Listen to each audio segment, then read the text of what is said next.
인사하겠습니다. 안녕하십니까?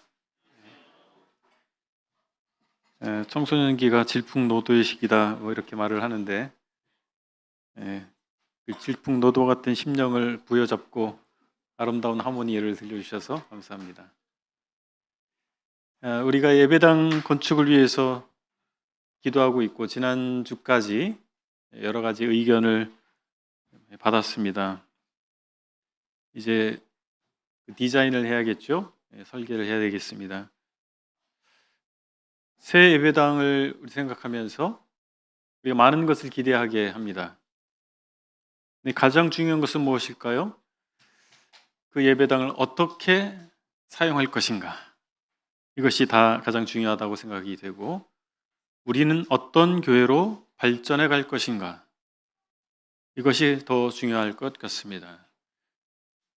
예배당 건축을 앞둔 상황에서 적절한 본문이 저에게 주어졌습니다. 에스라서 7장 1절로 10절의 말씀입니다. 이 말씀을 가지고 오늘 신앙의 건축에 대해서 상고하는 시간이 되기를 바랍니다. 에스라서 7장 먼저 1절부터 5절을 제가 읽겠습니다.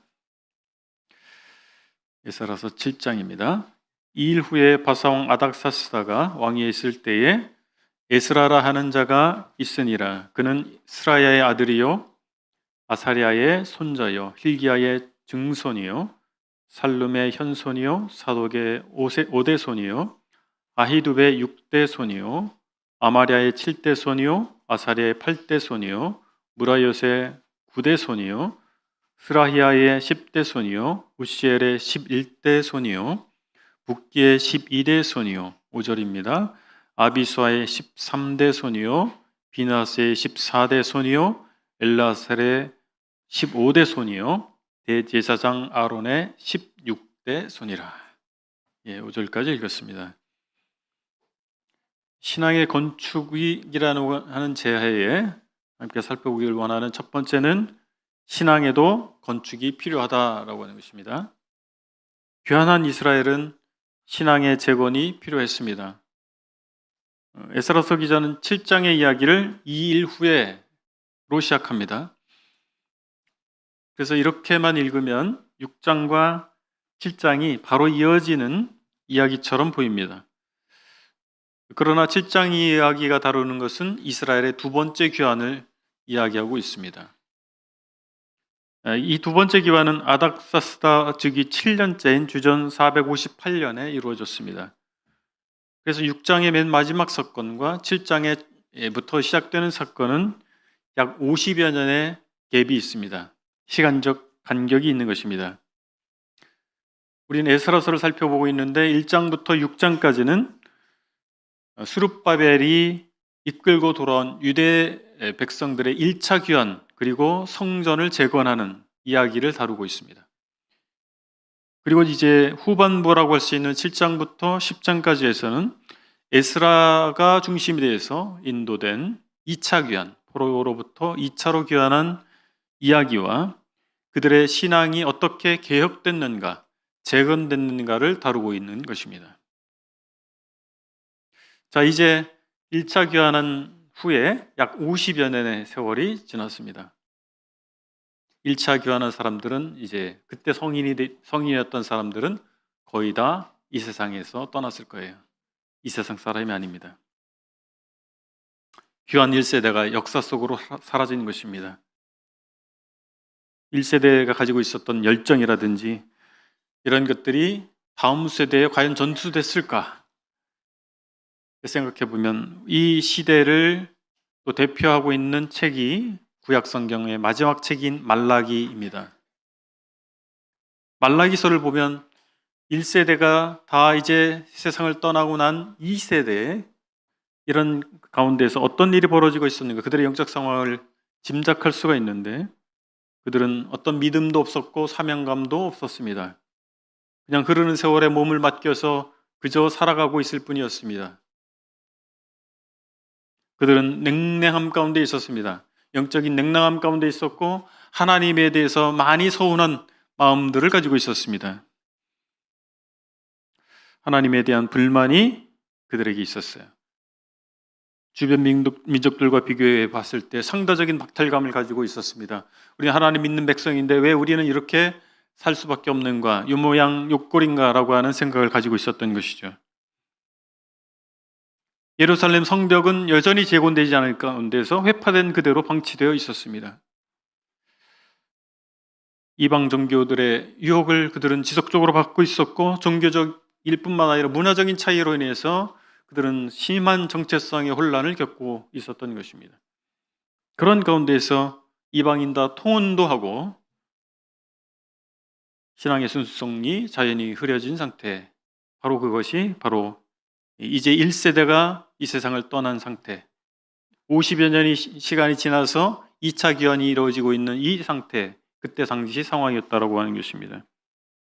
근데 여기서 하나님께서 에스라라고 하는 사람을 등장시킵니다. 그 사람의 계보를 굳이 언급하시는데, 우리 성경에서 족보 이야기가 나올 때마다 이것이 도대체 오늘날 나에게 무슨 상관이 있는가, 그런 의문을 갖게 됩니다.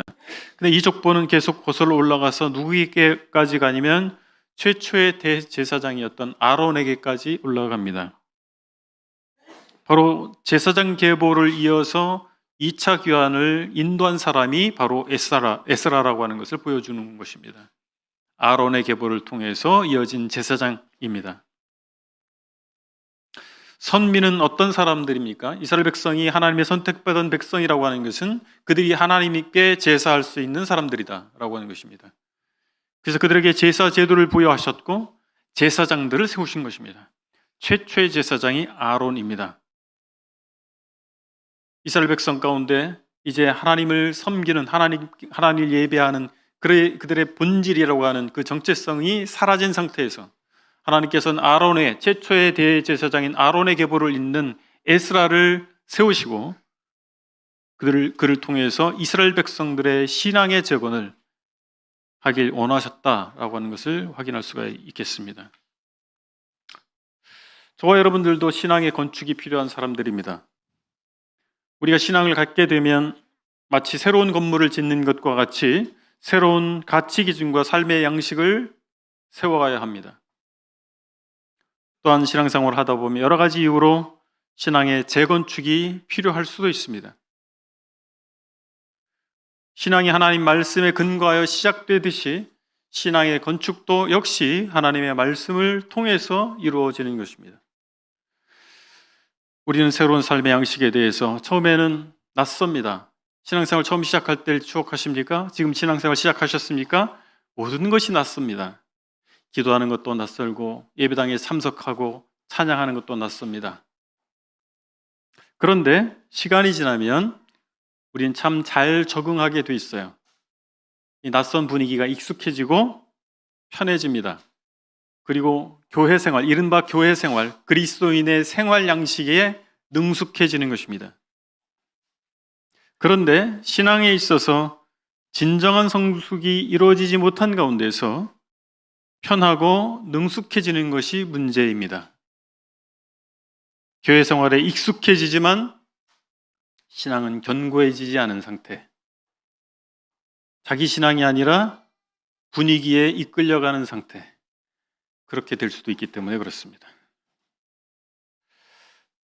또는 초기에 순수한 어떤 열정이, 하나님 열심히 섬기고자 하는 열정이 있었어요. 근데 세월이 지나면서 그 순수성으로부터 이탈해서 형식화되거나 또는 세속화될 수도 있습니다.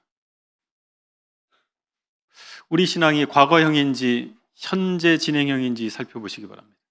여러분의 신앙은 과거형입니까? 아니면 현재형입니까? 우리가 대화 중에, 교제 성도들과 대화 중에 옛날 얘기를 많이 하십니까? 아니면 지금 얘기를 많이 하십니까?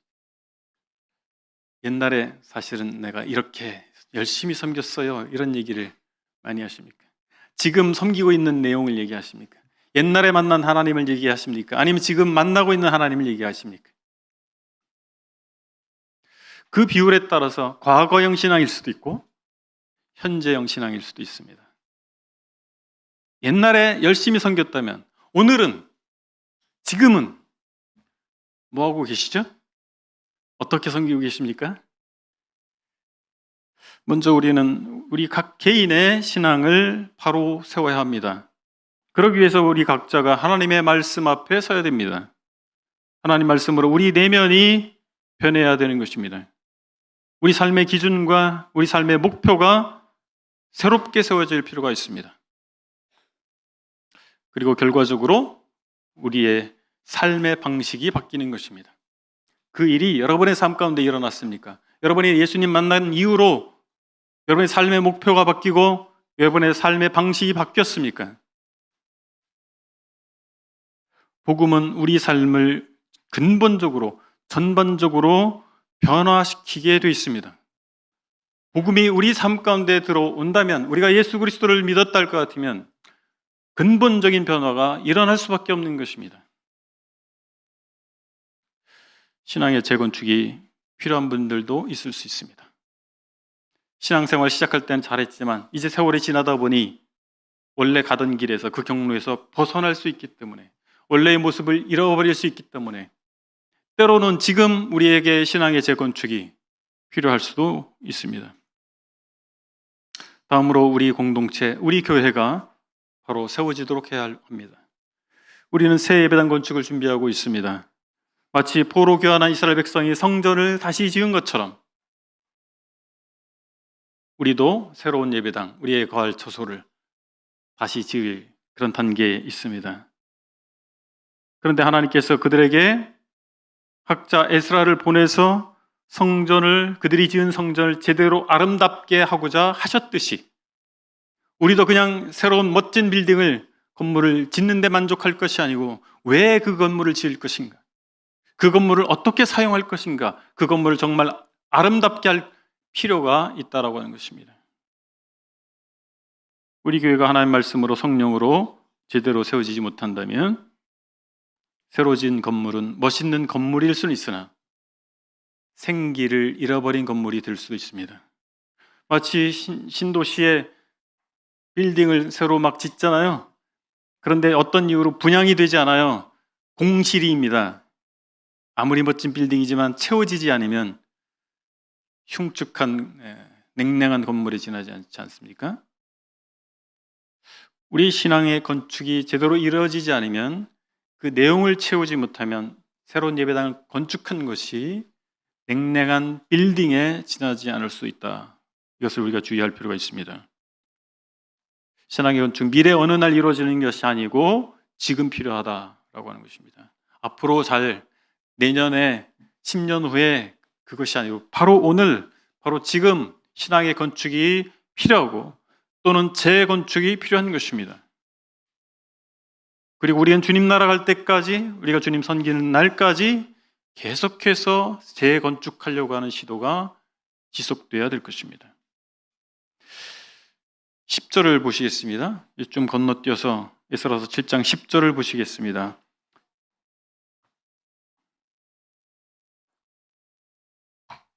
에스라가 여호와의 율법을 연구하여 준행하며 율례와 규례를 이스라엘에게 가르치기로 결심하였더라.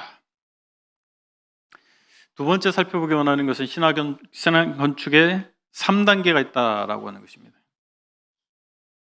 에스라는 세 가지 일을 하기로 결심했습니다. 첫 번째는 율법을 연구하는 것이고, 두 번째는 그 율법을 준행하는 것입니다. 그리고 세 번째로 그것을 가르치는 거예요. 에스라에게 주어진 사명이고 에스라가 결심한 바입니다. 아마 그대로 했을 것 같아요. 자, 신앙건축 3단계 첫 번째는 하나님 말씀을 연구해야 합니다. 성경이 기록될 당시와 지금은 시대적, 문화적, 언어적 간격이 있습니다. 그렇기 때문에 하나님께서 의도한 메시지가 무엇인지에 대해서 잘 연구해야 바로 알 수 있습니다. 성경 연구는 그럼 누가 해야 할까요? 물론 모든 그리스도인이 해야 됩니다. 그러나 하나님께서는 어떤 사람들에게 특별한 은사를 주십니다. 성경을 더 밝히 이해할 수 있는 은사를 주시고 그것을 체계적으로 정리해서 잘 가르칠 수 있는 성경 교사의 은사를 주십니다. 그런 은사를 받은 사람들이 배우고 훈련되어서 그 일을 주관할 필요가 있습니다. 주도할 필요가 있습니다. 그리고 모든 성도들은 전문적이진 않다 할지라도 그 하나님의 말씀을 배우고자 하는 순수한 열심이 필요합니다. 그래서 훌륭한 교사와 배움의 열정이 있는 학생이 필요합니다. 우리 교회는 모든 성도가 제사장이라고 그렇게 되기를 기대하고 있습니다. 모든 성도가 사역자가 되기를 기대하고 있습니다. 그렇기 때문에 모든 성도들이 하나님의 말씀으로 잘 그 신앙이 세워져 있어야만 하나님의 사역자들로서 그 사역을 잘 감당할 수 있겠죠. 그렇기 때문에 모든 성도들이 하나님의 말씀으로 잘 세워질 수 있도록 성경 교육이 특별한 사람들에게만 필요한 것이 아니라 우리 구성원 모두에게 필요하다라고 하는 것입니다. 우리 교회는 다양한 성경 공부 프로그램이 있습니다. 오늘 아침에 디모데 성경반을 했어요.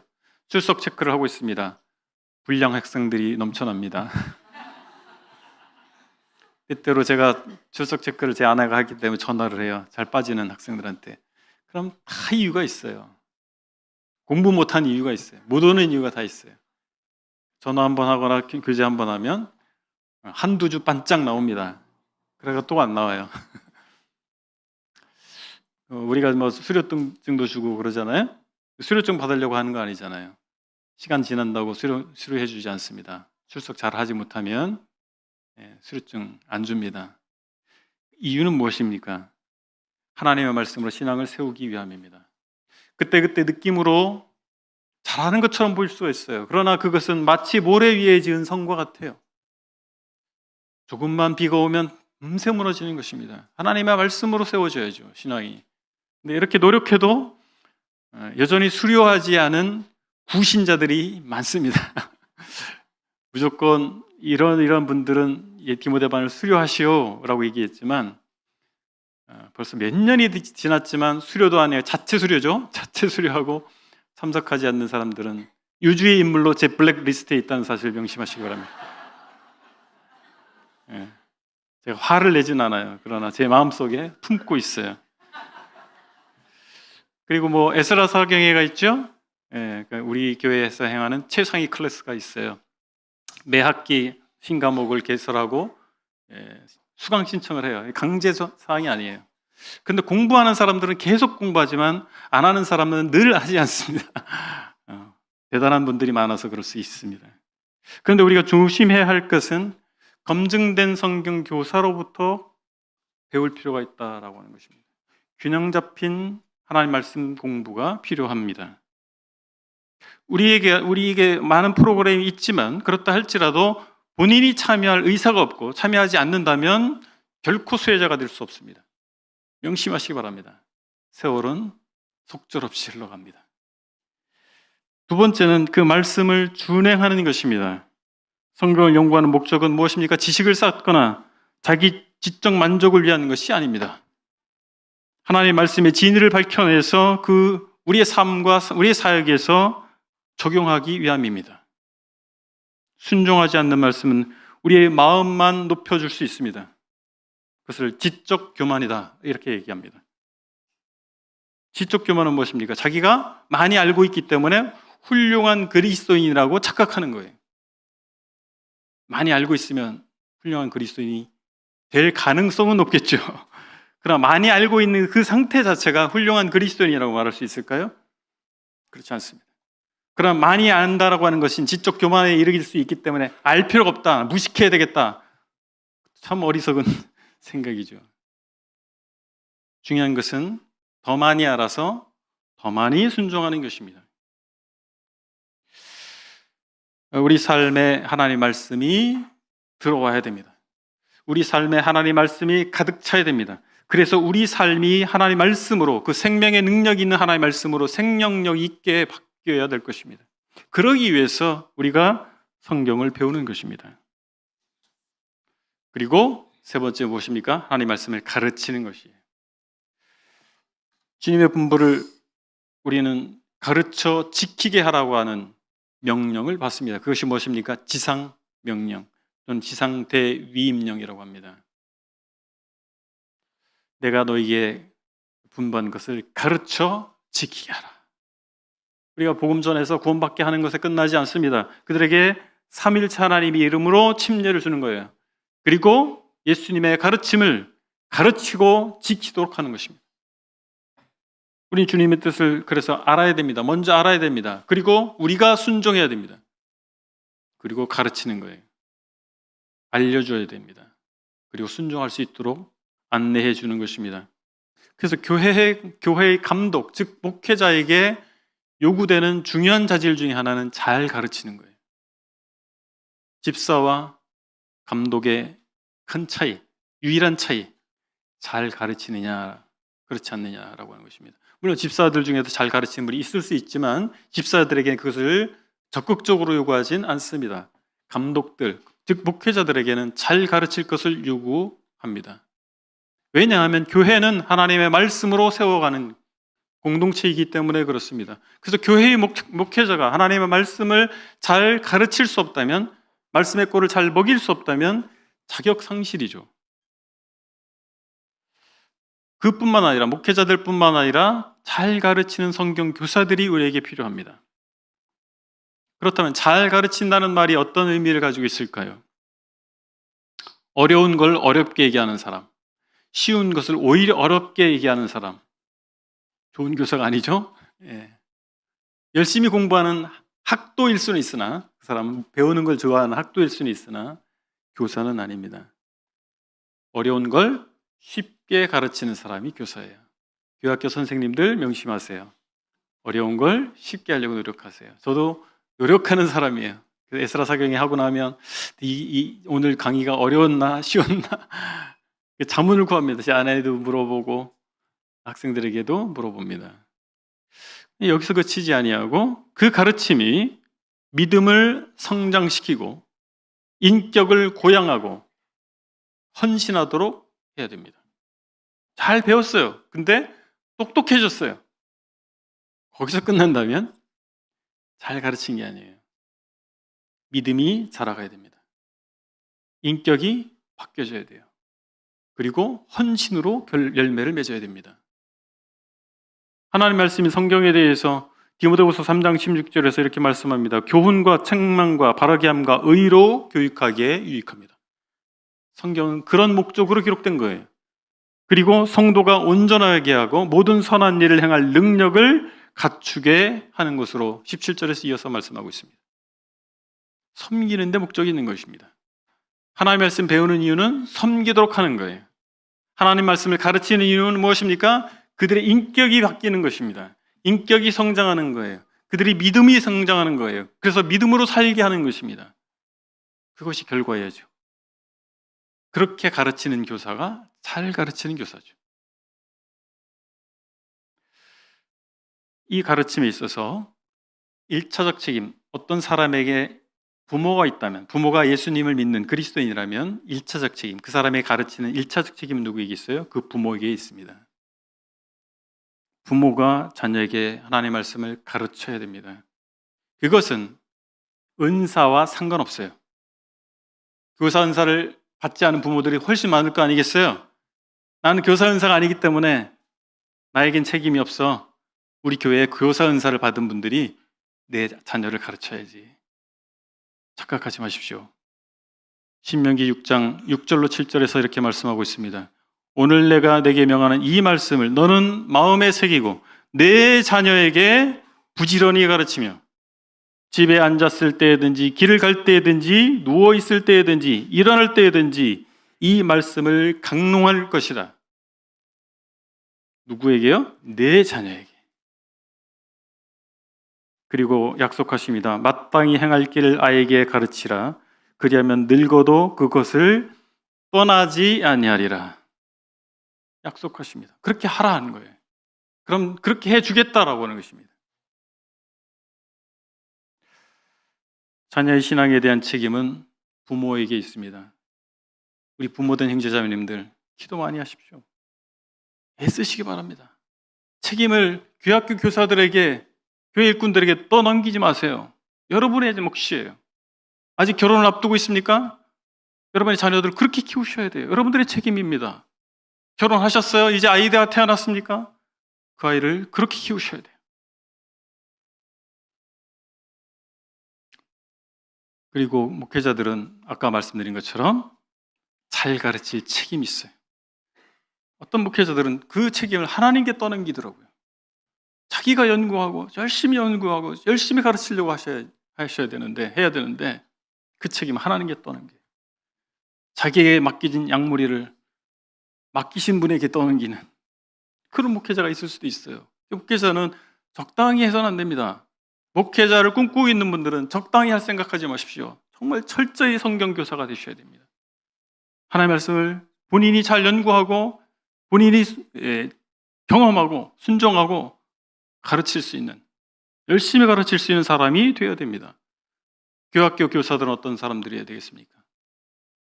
요즘 말로 왜 갈아 넣는다 말 있잖아요. 갈아 넣는다. 아주 무서운 표현인데 갈아 넣으셔야 돼요. 성경 교사는 자기의 삶을, 하나님의 말씀을 가르치는 데 갈아 넣으셔야 됩니다. 그럴 수 있는 사람이어야 됩니다. 자기 삶이 우선이 돼서는 안 됩니다. 그래서 우리는 뭐 인턴십도 하고 교사 양육 프로그램도 계속 하잖아요. 서청주교회 무서운 교회예요. 교사 아무나 될 수 없고, 교사가 되면 그 사명감으로 자기 인생을 갈아 넣을 수 있는 사람이 그 일을 계속할 수 있습니다. 그렇지 않은 사람들은 사표 내셔야 돼요. 중간에 사표 내시기 바랍니다. 할 수 없다면, 그 사명감이 없다면, 사명감 없이 그냥 형식적으로 할 것 같으면 해서는 안 돼요. 왜냐하면 그 사람이 미치는 영향력은 엄청나기 때문에 그렇습니다. 한 사람의 영혼을 좌지우지하는 역할을 하는 사람들이 교사예요. 다른 사역보다 그래서 교사들에게 더 많은 것을 요구하는 이유가 여기 있는 것입니다.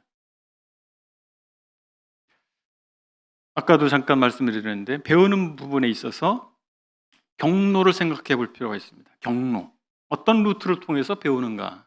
여러분 어떤 루트를 통해서 배우고 계세요? 인터넷? 뭘 통해서 배우십니까? 책자? 검증된 교사들로부터 배우시기 바랍니다. 검증된 교사라고 하는 말을 명심하십시오. 검증된 교사로부터 배우십시오. 그의 인격과 삶이 검증된, 교리적으로 검증된, 그의 가르치는 능력과 가르치는 내용이 검증된 교사들로부터 배우시기 바랍니다. 그 확인되지 않은 사람들로부터 배우게 될 때 문제가 생겨요. 그리고 독학의 위험성을 주의하시기 바랍니다. 독학의 위험성. 독학이 뭐예요? 혼자 공부하는 거예요. 이 책, 저 책. 독학한 사람, 그래서 어느 정도 성과를 이룬 사람 대단한 분들이에요. 그분들은 일단 인정해야 돼요. 그런데 독학은 반드시 위험성을 내포하고 있습니다. 확증 편향이라고 하는 거예요. 내가 어떤 생각을 가지고 있어요. 어떤 아이디어를 가지고 있어요.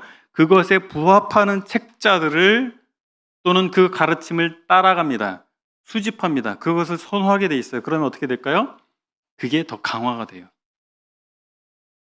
그래서 균형을 상실하고 한 방향으로 편도될 수가 있는 것입니다. 그래서 독학은 위험하다. 저는 그렇게 생각해요. 물론 어쩔 수 없는 상황이 있을 수 있잖아요. 가르침을 받을 수 없는 그런 상황이라면 그냥 독학이라도 해야 되죠. 그러나 그렇지 않은 상황에서 굳이 독학을 선택할 필요가 없어요. 균형 잡힌 신앙을 우리가 원한다면 그런 검증된 성경 교사들로부터 배울 필요가 있습니다. 그런데 또 한 가지 문제는 뭐 서청주교회만의 문제가 아니고 전 교회적인 상황을 보면 미자립 교회들이 있잖아요. 미자립 교회는 무엇입니까? 여러 가지 면에서 충족이 되지 않았다라고 하는 거예요. 미자립 교회는 성경 교사도 부족해요. 균형 잡힌 가르침을 그 교회에서 할 수가 없는 경우가 있어요. 그럼 어떻게 해야 할까요? 그래서 교회 간의 연합이 필요합니다. 그래서 학교라든지 CTI가 있지 않습니까? 그렇게 해서 연합해서 그런 교육기관을 통해서 할 수도 있고 또 연합해서 하는 어떤 캠프라든지 사경회라든지 뭐 이런 것들을 생각할 수가 있겠죠. 그리고 현재 서청주교회 성경교사들이 충분하다 할지라도 그들이 영원히 살지 않잖아요. 그리고 늙어집니다. 새로운 성경교사들을 발굴해야 됩니다. 그 일을 지속해야 돼요. 여기에 관심을 두셔야 됩니다. 자, 이제 세 번째 주제로 넘어가겠습니다. 신앙의 건축을 위해서 그래서 학자를 키워내야 됩니다. 구절을 보실까요? 6절로 9절인데 6절을 보시죠. 이 에스라가 바벨론에서 올라왔으니 그는 이스라엘 하나님 여호와께서 주신 모세의 율법에 익숙한 학자로서 그의 하나님 여호와의 도우심을 입음으로 왕에게 구하는 것은 다 받는 자이더니. 이 하나님께서는 이스라엘 재건을 위해서 학자를 보내셨습니다. 2차 귀환 때 학자 에스라를 보내신 거예요. 신앙의 순수성이 퇴색하던 시기에 하나님께서 친히 하신 일 중에 가장 중요한 것은 바로 에스라를 준비하신 것입니다. 학자란 표현이 나오잖아요. 학자란 말은 율법을 읽고 그것을 가르칠 수 있는 학식이 있는 사람으로 말할 수 있습니다. 그들에게 당면한 문제가 무엇입니까? 하나님 말씀에 대한 올바른 이해의 부족, 적용의 부족이었습니다. 그래서 학자를 세우신 거죠. 우리 삶의 방식이나 가치관이나 세계관은 무엇을 통해서 형성됩니까? 하나님의 말씀을 통해서 올바로 세워질 수 있습니다. 그래서 하나님의 말씀을 잘 가르칠 수 있는 사람, 하나님의 말씀이 무엇을 의미하는지를 잘 분별해 줄 수 있는 사람, 그 기준을 잘 세워줄 사람이 필요한 것이죠. 교회 역사를 보면 개혁 사건이 일어날 때 공통된 특징이 있습니다. 뭐냐면 하나님의 말씀이 선포된 거예요. 하나님의 말씀이 올바로 선포됐을 때 개혁이 일어났어요. 그들이 그 선포된 말씀을 근거로 해서 성경으로, 말씀으로 돌아갈 때 개혁이 일어났던 것입니다. 우리도 학자를 위해서 기도하고 준비해야 합니다. 기독교계 안에서 우리와 같은 공동체가 브레드린이라고 하잖아요. 우리 형제단이 필요 없어요? 필요 있어요? 필요합니다. 지난번에 학술대회 때 제가 발표하면서 그 얘기를 했습니다. 이런 교회가 필요합니다. 그 얘기를 했습니다. 유익이 될 겁니다. 예, 필요합니다.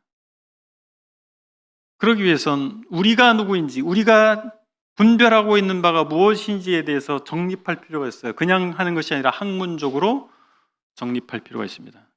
그것을 우리는 신학적 정립이라고 표현하기도 합니다.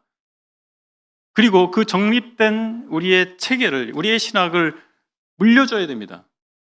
내부적으로 우리가 가르쳐질 뿐만 아니라 다음 세대에 물려줘야 됩니다. 그리고 교계에 이것을 알리는 것입니다.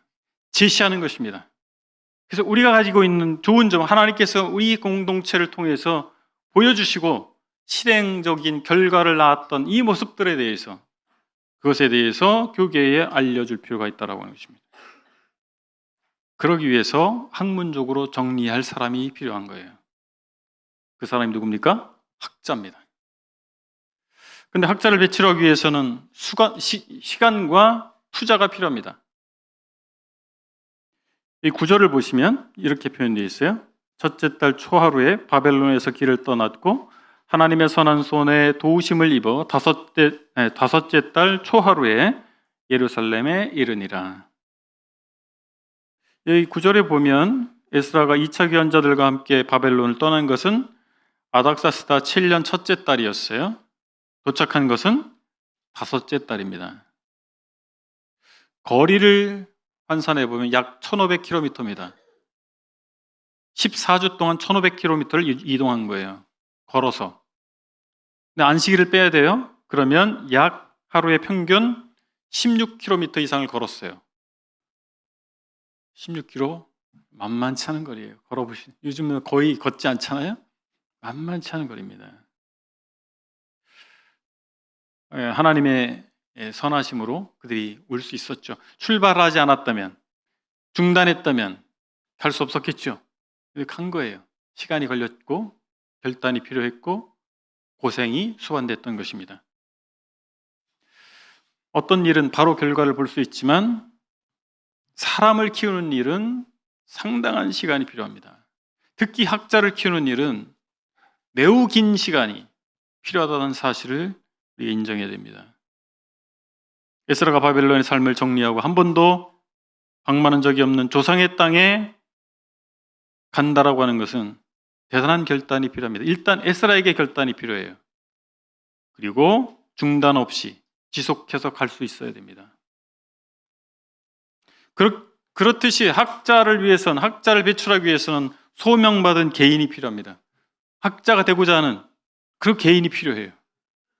그리고 그가 결단해야 됩니다. 그리고 중단함 없이 지속적으로 노력해서 그 길로 갈 수 있어야 됩니다. 뿐만 아니라 공동체에 투자가 필요합니다. 후원이 필요합니다. 우린 거기에 대해서 별 관심이 없었어요. 한국형제단이 이 부분에 대해서 미흡해 온 것이 사실입니다. 여기에 대한 관심이 없었어요. 근데 지금쯤이면 생각해 볼 문제입니다. 우리나라가 해방되고 남북상전에서 전쟁을 치를 때 산하를 그 기록 영화 같은 거 보면 민둥산이 대부분입니다. 나무가 없어요. 그런데 산림 녹화 사업을 했잖아요. 전부적으로. 지금 어떻습니까? 밀림이에요, 밀림. 산이 이렇게까지 나무가 많은 나라가 흔치 않습니다. 온대 밀림이 됐어요. 하루아침에 됐을까요? 많은 세월이 지나서 이렇게 된 거예요. 근데 시작했기 때문에, 산림 녹화 사업을 정책적으로 시작했기 때문에 이 결과가 나왔죠. 마찬가지입니다. 우리가 오늘의 현실의 필요만 바라본다면, 그리고 미래를 준비하지 않으면 세월이 가도 상황은 달라지지 않습니다. 똑같을 겁니다. 그러나 지금 우리가 미래를 내다보고 마치 나무를 심듯이 사람을 키우는 일을 생각해 볼 필요가 있다고 하는 것입니다. 그리고 거기에 투자해야 됩니다. 후원할 수 있어야 됩니다. 그런 사람들을 발굴해서. 오늘 교훈을 정리하겠습니다. 신앙의 길에 들어선 분들은 신앙의 건축을 잘 해야 됩니다. 신앙생활 초기에 기초를 다져야만 그 후에 골조를 세울 수 있고 벽체를 채울 수가 있고 그 다음에 인테리어, 실내 인테리어를 할 수 있잖아요. 건축할 때 기본이잖아요. 그래서 신앙 시작하신 분들 기초를 잘 다지시기 바랍니다.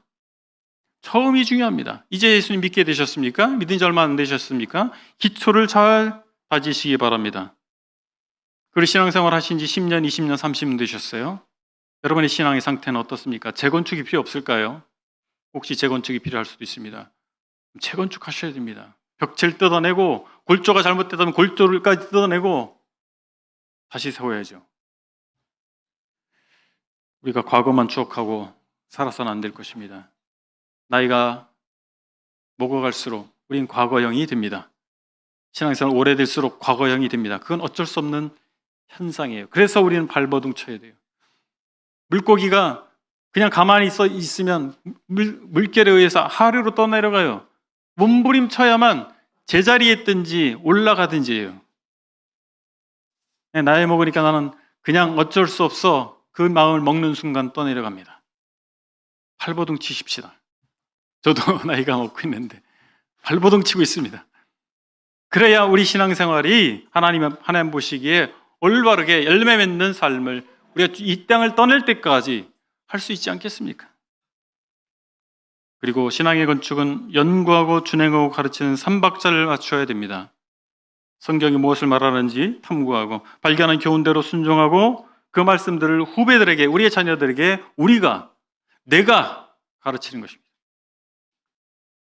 이 모두를 제대로 하기 위해서, 우리의 공동체를 위해서 학자를 생각해 보시기 바랍니다. 학자를 세워야 됩니다. 학자를 키워내야 됩니다. 벌철한 학자 서너 명만 있으면 우리는 더 이상 이상한 교회 소리 듣지 않을 거예요. 근데 지금 시도하지 않으면 10년, 20년 또 지나갈 거예요. 똑같은 고민을 할 겁니다. 지금 해야 됩니다. 우리 찬송 함께 부르실까요? 이 말씀 생각하면서 나 주님의 기쁨이라고 하는 찬양을 부르겠습니다.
마음 드립니다.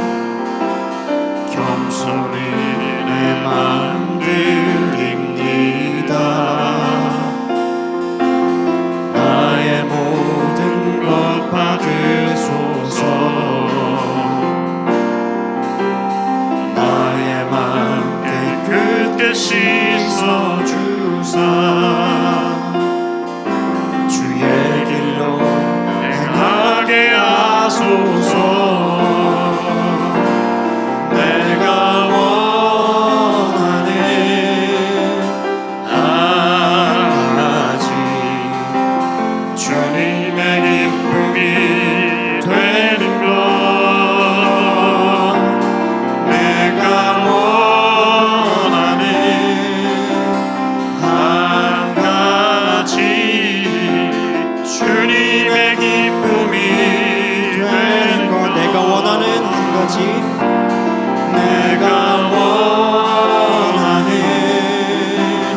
한 가지 주님의 기쁨이 되는 것. 내가 원하는 한 가지 주님의 기쁨이 되는 것. 기도하겠습니다. 저희를 구원하신 하나님 찬양을 드립니다. 저희를 세상에서 옮겨 심으셔서 하나님 백성으로 살게 하신 하나님께 감사를 드립니다.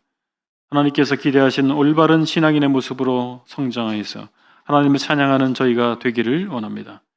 그리고 주님, 저희가 혹시 초기의 순수함과 열정이 사라져서 형식적인 신앙생활을 하고 있지 않은지 돌아봅니다. 저희가 만약 그렇다면 이스라엘이 신앙을 재건축했듯이 이제부터 신앙을 재건하기를 원합니다. 하나님께서 말씀으로 보여주시고 감동해 주시기를 원합니다. 서청주교회가 새 예배당을 건축하는 과정에 있습니다. 새 예배당에서 하나님을 기쁘시게 하고 사람을 행복하게 하는 아름다운 공동체가 되기를 원합니다. 저희 중에 학자들이 배출되어서 우리 신앙의 정체성을 바로 세우고 교계에 우리가 지향하는 가치를 나누고 전하게 하여 주시기를 원합니다. 예수 그리스도의 이름으로 기도했습니다. 아멘.